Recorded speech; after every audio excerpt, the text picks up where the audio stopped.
Hi everyone. This is the part 2 of the section 11.3, the dot product of two vectors, direction cosines. First, consider the 3D coordinate system x, y, z. Then I use this vector v.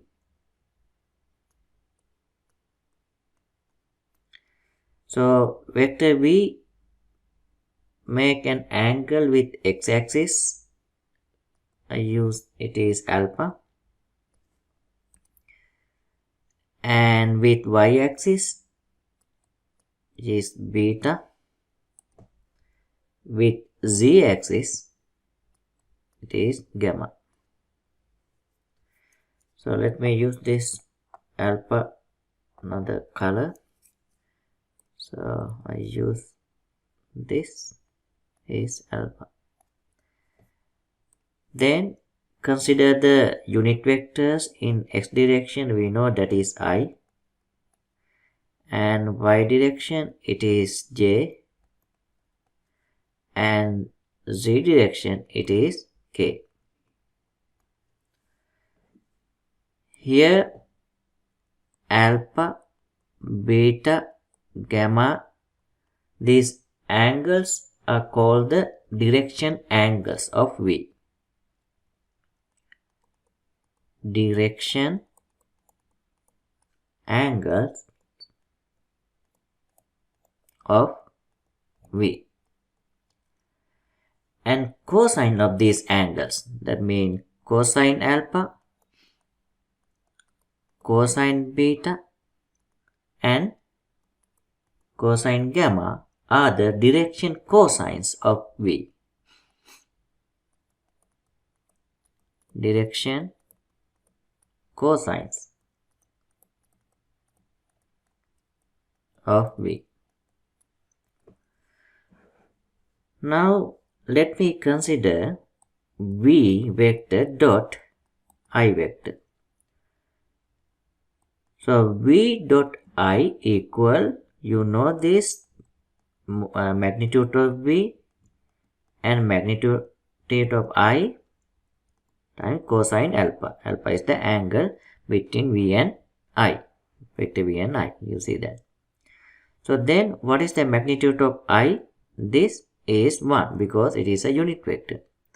Therefore we can write v dot I equal magnitude of v times cosine alpha.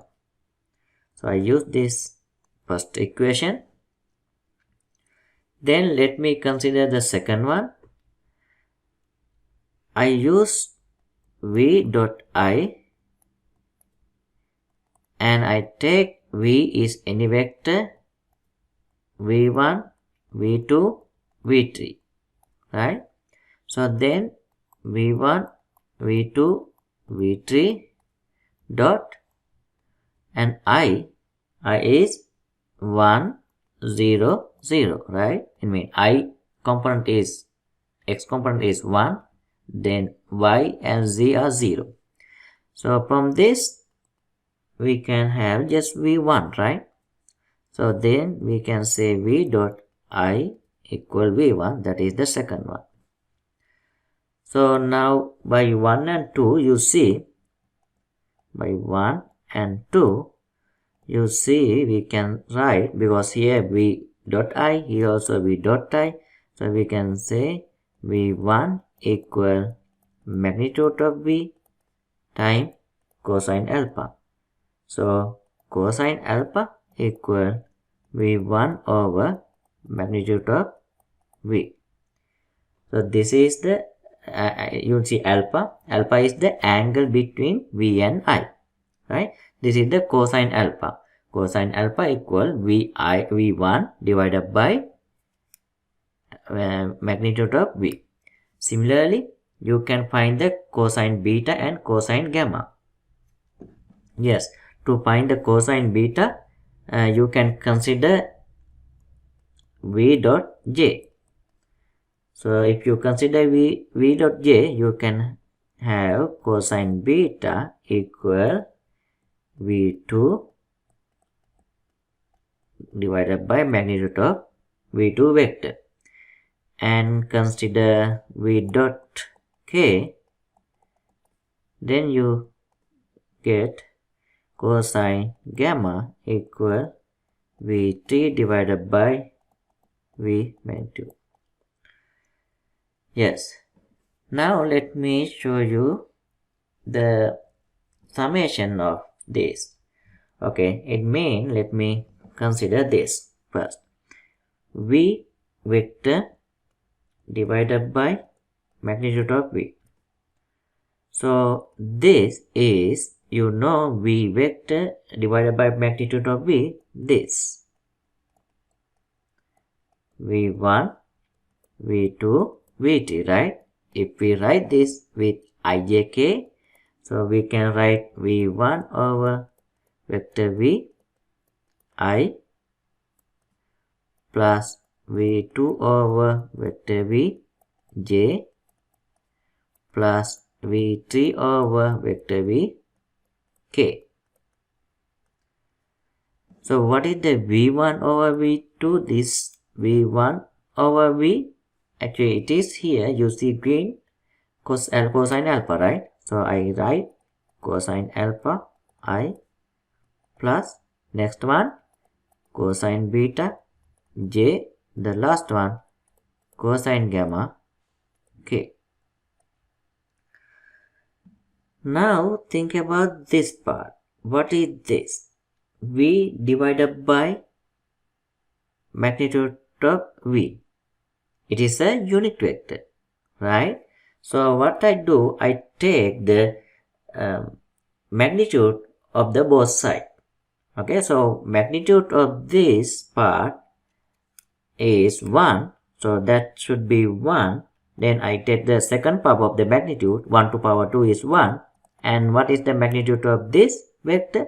The right side, it is cosine squared alpha plus cosine squared beta plus cosine squared gamma.